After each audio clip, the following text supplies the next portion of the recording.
Se me pone la piel de gallina. Nunca había visto algo así. Durante más de una década, todos los expertos que examinaron el objeto en el fondo del mar Báltico se marcharon con la misma expresión. Silencio. Luego miedo. En junio de 2011, los cazadores de tesoros suecos Peter Lindberg y Dennis Osberg encontraron una masa discoidal de 60 metros a 90 metros de profundidad en el lecho marino, con bordes geométricos afilados, marcas de quemaduras en la superficie y una zanja de 300 metros excavada en el fondo marino a su espalda, como una pista de aterrizaje. Su equipo se estropeaba cada vez que se acercaban. Los buzos que lo tocaron encontraron pasillos en ángulo recto y un marco circular de escotilla tallado en piedra quemada. Los geólogos identificaron el material como basalto, una roca volcánica que no puede existir en el mar Báltico, ni de forma natural jamás. Tras años de explicaciones fallidas, los especialistas finalmente han llegado a una conclusión sobre la verdadera naturaleza de este objeto. Lo llaman el cadáver de la tecnología. Y una vez que entiendas lo que eso significa, entenderás exactamente por qué la verdad es aterradora. La silueta en la pantalla, la imagen del sonar que Peter Lindberg capturó ese día en el Golfo de Bnia, debería haber sido rutinaria. Ocean X era una pequeña empresa sueca que se ganaba la vida escaneando naufragios. El Báltico está plagado de ellos. Siglos de guerra naval, comercio mercante y desastres marítimos han dejado el lecho marino entre Suecia y Finlandia cubierto de agujeros hundidos, anclas corroídas y cargamento disperso. Un sonar sólido solía significar otro naufragio de madera, otra ganancia. Pero lo que el escáner lateral dibujó en la pantalla de Lindberg esa tarde no era un barco, ni de lejos.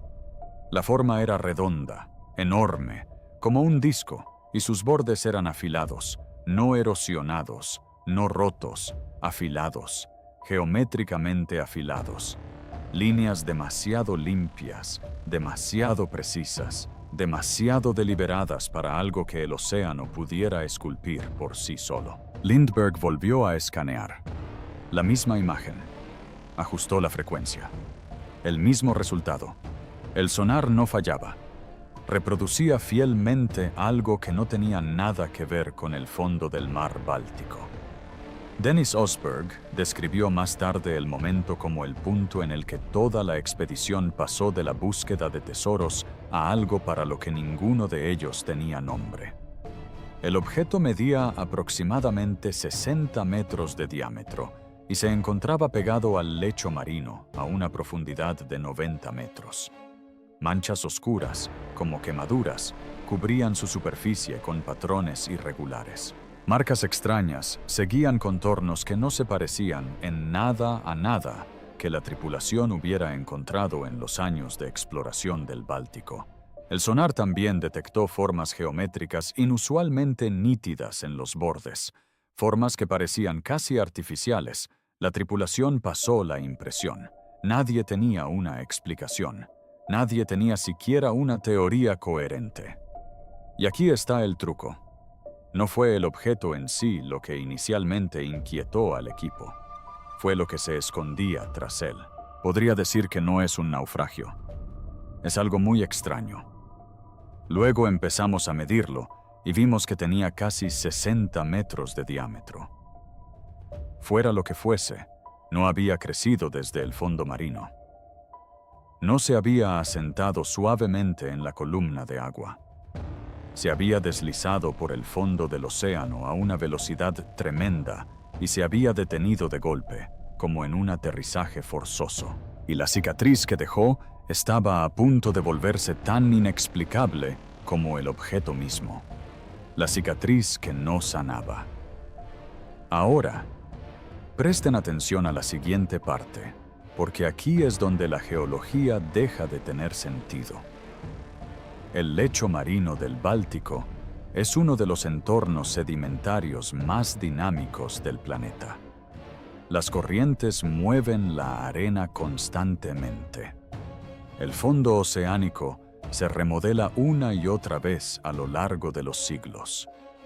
Todo lo que queda en ese lecho, redes de pesca, anclas, incluso agujeros enteros de barcos, queda enterrado o borrado en un lapso geológico relativamente corto. Aquí no sobreviven los rastros. El océano los devora lenta, paciente y completamente.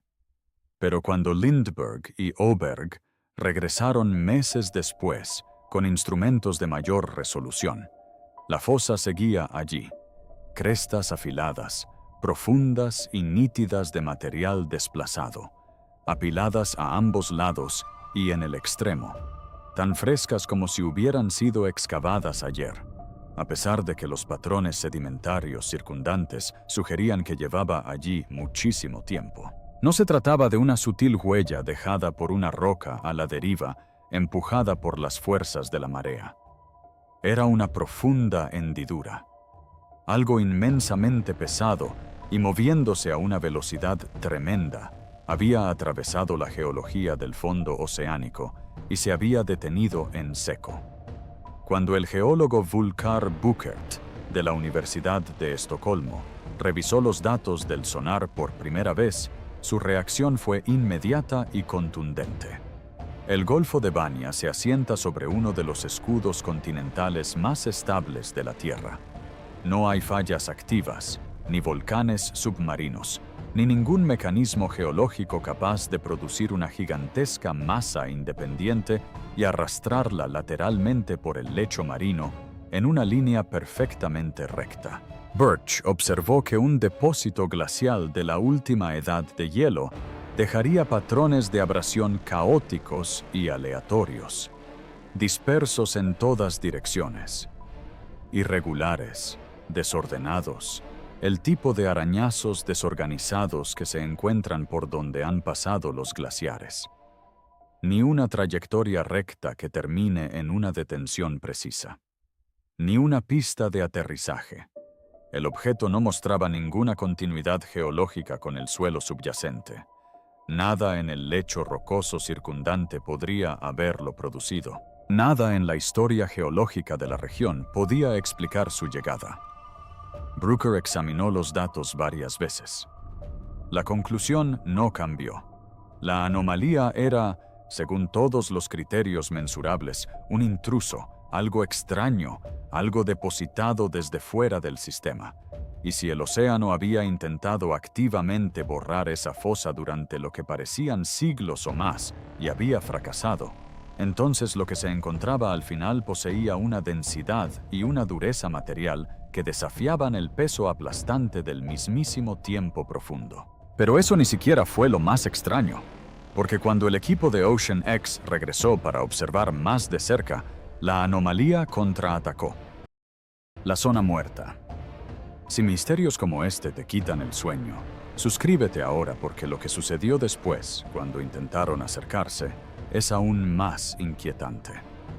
Peter Lindbergh y Dennis Osberg regresaron a las coordenadas con equipo mejorado.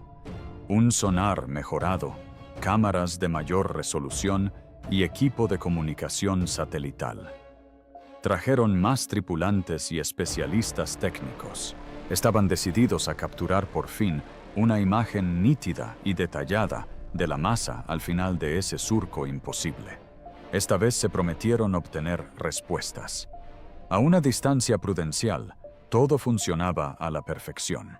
Los teléfonos mantenían la señal. La navegación seguía limpia. El sonar mostraba el fondo marino con gran detalle. Las comprobaciones del sistema se volvieron verdes en todos los puntos, y entonces cruzaron a menos de 200 metros del centro del objeto. Todo falló. Los teléfonos satelitales se apagaron. Las luces de navegación parpadearon y se apagaron. Las pantallas del sonar se llenaron de un ruido blanco cegador. Estática. Nada. Todo el sistema electrónico colapsó simultáneamente, como si alguien hubiera accionado un interruptor de seguridad en algún lugar bajo el agua. Lindbergh ordenó a la tripulación que realizara un diagnóstico completo. Reiniciaron todos los sistemas, intercambiaron cables, intentaron reinicios en frío y comprobaron si había daños en el hardware. Nada respondió. Los instrumentos no estaban rotos, estaban silenciados. Luego, casi experimentalmente, invirtieron el rumbo, retrocedieron más allá de la línea de 200 metros y como si hubieran accionado un interruptor, todo volvió a funcionar. Los teléfonos se reconectaron, las cámaras grabaron, el sonar barrió el suelo con precisión, como si nada hubiera pasado. Y miren, probaron el límite una y otra vez, aproximación tras aproximación, retirada tras retirada. Cada vez que cruzaban ese umbral invisible, fallaba completamente la electrónica. Cada vez que retrocedían, se restauraba por completo. El patrón era mecánico, absoluto, repetible. No había degradación gradual ni pérdida parcial de señal. Era binario. Dentro de la zona, muerto. Fuera de la zona, vivo. Dennis Osberg declaró posteriormente que la tripulación empezó a llamarla la zona muerta, y cuanto más la probaban, más nerviosos se sentían. Volker Buger, al revisar los datos electromagnéticos de la expedición, no pudo explicar el fenómeno con ningún modelo geológico conocido. Una roca rica en hierro o minerales magnéticos podría desviar una brújula y causar una pequeña desviación en instrumentos sensibles. No podía interrumpir las comunicaciones satelitales, agotar las baterías, ni desactivar los circuitos digitales en un radio de 200 metros. Ese tipo de interferencia requiere una salida de energía activa, no una presencia magnética pasiva. La tripulación del Ocean X había navegado sobre naufragios cargados de hierro y depósitos minerales durante años sin perder la señal de radio. Habían fondeado directamente sobre anomalías magnéticas documentadas en cartas náuticas sin siquiera un parpadeo en la pantalla. Lo que fuera que generaba este campo, operaba a una escala que no tenía explicación geológica. La anomalía no se quedó quieta, pasiva, en el fondo marino. Rechazaba activamente la observación. Todos los instrumentos que la humanidad le apuntaba se volvieron ciegos.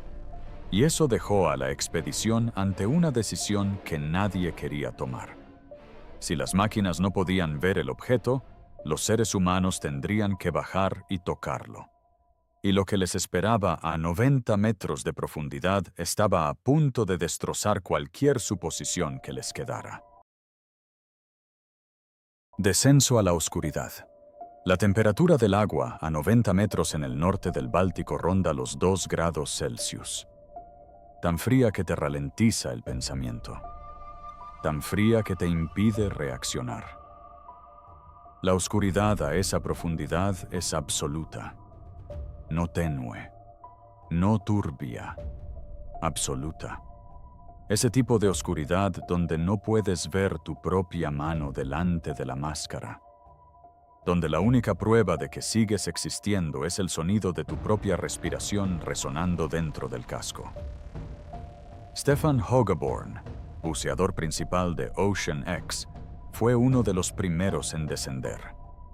Respiraba una mezcla de gases de prueba: helio, nitrógeno y oxígeno, calibrada para mantener su cerebro funcionando bajo la aplastante presión de 9 atmósferas. Cada respiración silbaba a través del regulador como un ruido blanco. Cada exhalación enviaba una corriente de burbujas que ascendía en espiral hacia la nada. El frío se filtró a través de su traje seco en cuestión de minutos.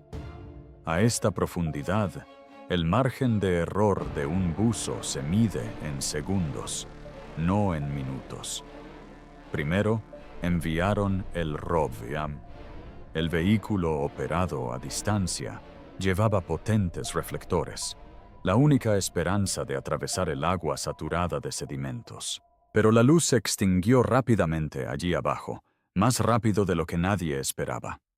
Finas partículas, Microscópicos granos de arena y restos orgánicos flotaban en suspensión permanente como niebla que nunca se disipa, convirtiendo cada haz en un resplandor lechoso y difuso que casi no iluminaba nada.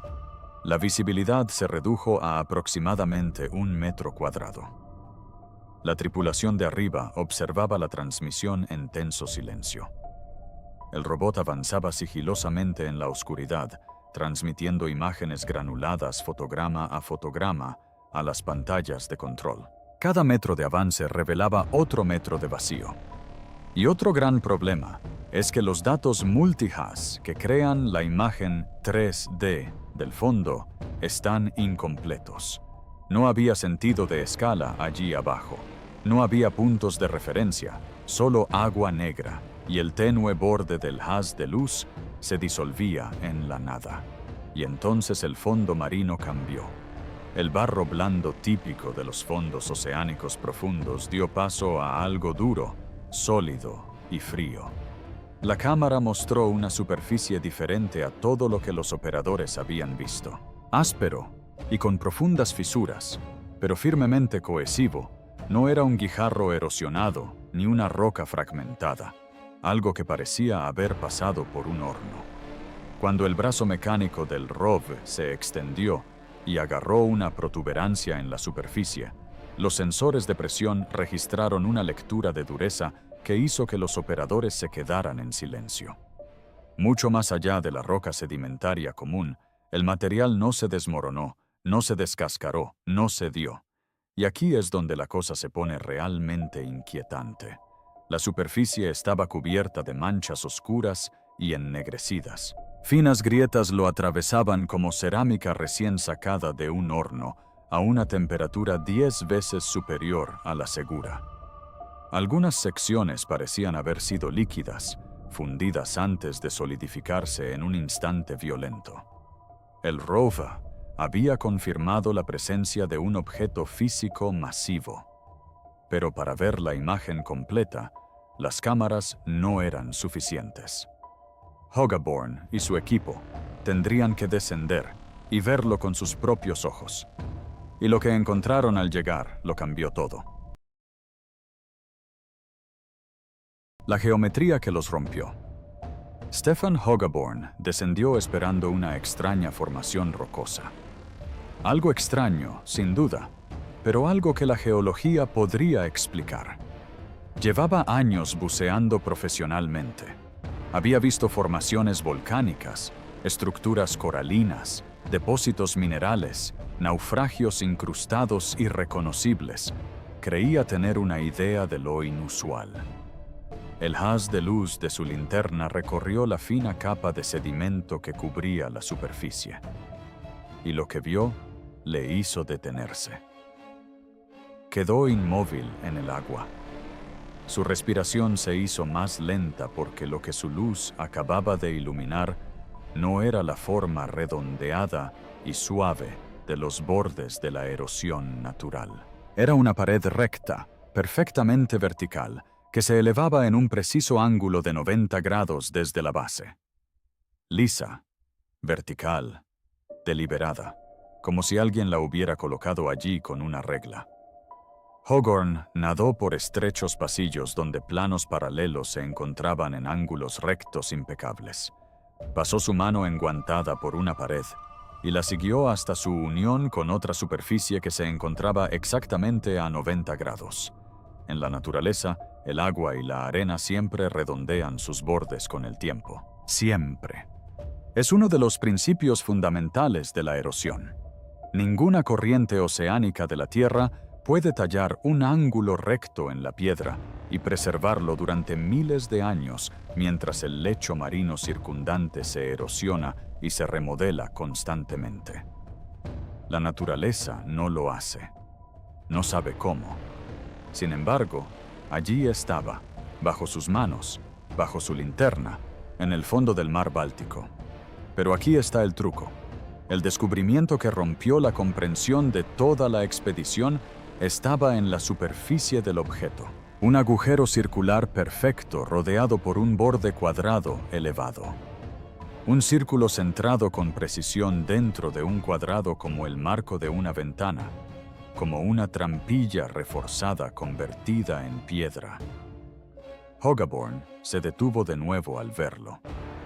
No existe ningún mecanismo geológico en este planeta que ordene las rocas en formas euclidianas entrelazadas. Ninguno. Cero. No ocurre por erosión, deposición, cristalización, ni ningún otro proceso natural catalogado por la geología moderna. Högborn tocó el borde con ambas manos.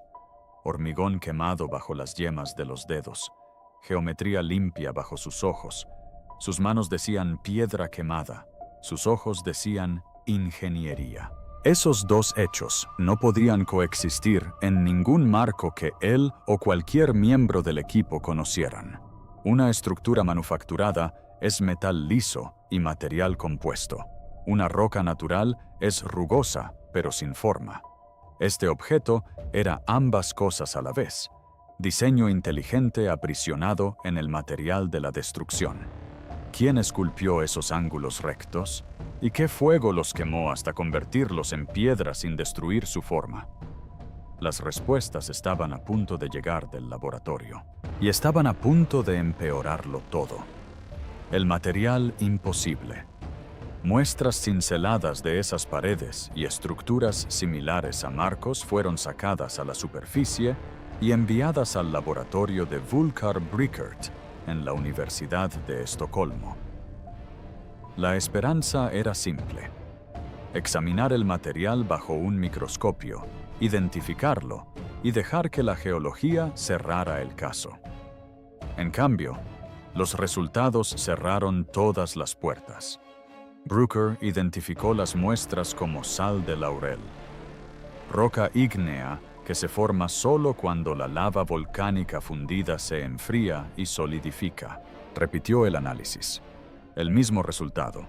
Estudió los resultados durante un buen rato, porque el mar Báltico reposa sobre un escudo continental antiguo y extraordinariamente estable. No ha habido actividad volcánica en esta región durante decenas de millones de años, ni de cerca. Ningún volcán entró en erupción en este lugar para producir esa masa. No hay fuente de lava, ni cámara magmática, ni chimenea termal. Encontrar basalto aquí es como encontrar un iceberg permanente en el Sahara. No pertenece a este lugar, no por ningún mecanismo conocido por la geociencia moderna. Ahora presten atención a la siguiente parte. Bajo el microscopio electrónico, la estructura cristalina contaba una historia mucho más contundente. El cristal mostró evidencia inequívoca de exposición a temperaturas extremas, miles de grados, seguida de un enfriamiento rápido, casi instantáneo, el tipo de perfil de choque térmico que se observa en materiales expuestos a calor de horno o de reentrada y luego enfriados en agua fría. Brush consideró un impacto de meteorito. Una roca espacial impactando el lecho marino podría, en teoría, generar suficiente calor para producir material similar a la sal de la bahía.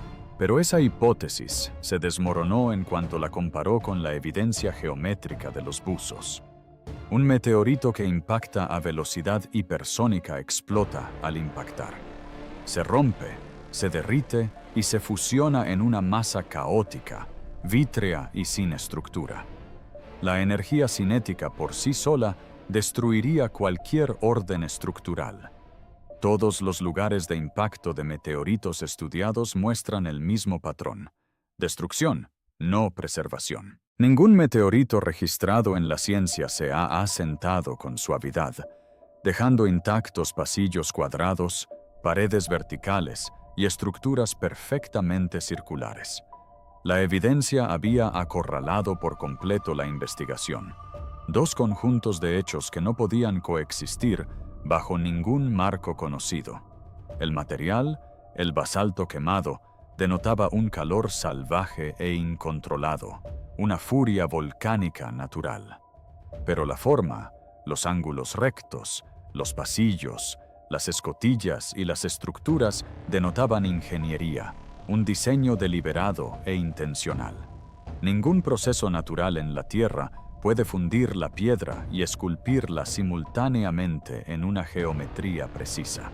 La ciencia moderna no tiene nombre, clasificación ni categoría para un objeto que es geológico y arquitectónico a la vez, forjado en temperaturas infernales. Sin embargo, conserva el esqueleto del orden estructural bajo su superficie carbonizada. Y eso lleva a la conclusión a la que nadie quería llegar. Pero la evidencia no dejaba otra salida. El cadáver de la tecnología. No estamos ante una roca. Estamos ante un cadáver. No un cadáver biológico. El cadáver de la tecnología, un artefacto de ingeniería tan antiguo que el tiempo, el calor y una presión inimaginable lo han convertido en algo casi irreconocible. El objeto en el lecho marino del Báltico es evidencia física de una estructura artificial, una máquina, un vehículo, una construcción de algún tipo que existió en plena forma funcional antes de sufrir un evento energético catastrófico de una fuerza casi inconcebible. Algo lo destruyó y algo lo preservó al mismo tiempo. Ese evento, ya sea termonuclear, de plasma o algo para lo que aún no contamos con un marco científico que lo describa, derritió por completo sus capas externas. Cualquier material que alguna vez cubrió su esqueleto estructural, metal, aleación compuesta, sustancia sintética avanzada, fue sometido a temperaturas tan extremas que se fusionó con el sedimento circundante y experimentó una transformación molecular total. La química orgánica del material original fue aniquilada. Lo que lo reemplazó fue piedra mineral. Lo que ahora llamamos sal de la bahía quemada podría ser los restos mineralizados carbonizados de algo que nunca fue piedra. Fue la tecnología y el calor la transformó en geología. Esta petrificación instantánea selló la forma original dentro de una capa eterna de roca. Los ángulos rectos que Högborn observó, las paredes rectas, los marcos circulares y las aberturas tipo trampilla. Estos son el esqueleto superviviente de la construcción original, apenas visible a través de la carne mineralizada y carbonizada que una vez cubrió una máquina en funcionamiento. Así como un fósil conserva la forma de una criatura viviente mucho después de que sus tejidos blandos se hayan desintegrado y reemplazado por minerales, la anomalía del Báltico conserva la geometría de un objeto diseñado mucho después de que sus materiales funcionales hayan sido destruidos y transformados en piedra. El plano sobrevivió, el cuerpo no. Y aquí es donde la verdad se vuelve realmente aterradora. No por lo que es el objeto, sino por lo que significa. Cuéntenme en los comentarios. ¿Creen que hay más objetos de este tipo escondidos en el fondo del océano ahora mismo? El verdadero horror no es el descubrimiento de un objeto anómalo en el antiguo mar Báltico. El verdadero horror reside en lo que su existencia nos revela sobre nuestra comprensión del pasado y las suposiciones sobre las que hemos construido toda nuestra visión de la historia. Si la evidencia de una presencia tecnológica avanzada ha permanecido en el fondo marino durante miles y miles de años, camuflada bajo la convincente máscara de la geología ordinaria, entonces una pregunta exige respuesta. ¿Cuántas más hay ahí fuera? ¿Cuántas montañas submarinas? ¿Cuántos extraños afloramientos rocosos han pasado por alto los buques de reconocimiento sin mirar dos veces? Son en realidad las tumbas silenciosas de tecnología extinguida de hace decenas de miles de años. Hemos estado buscando metal brillante y señales centelleantes. Hemos estado buscando lo obvio, pero quizás todo lo que queda de quienes nos precedieron, quienes quiera que fueran, sean piedras quemadas que llevan la tenue huella de la inteligencia. Piedras que yacen frías, silenciosas e irreconocibles en la eterna oscuridad de las profundidades.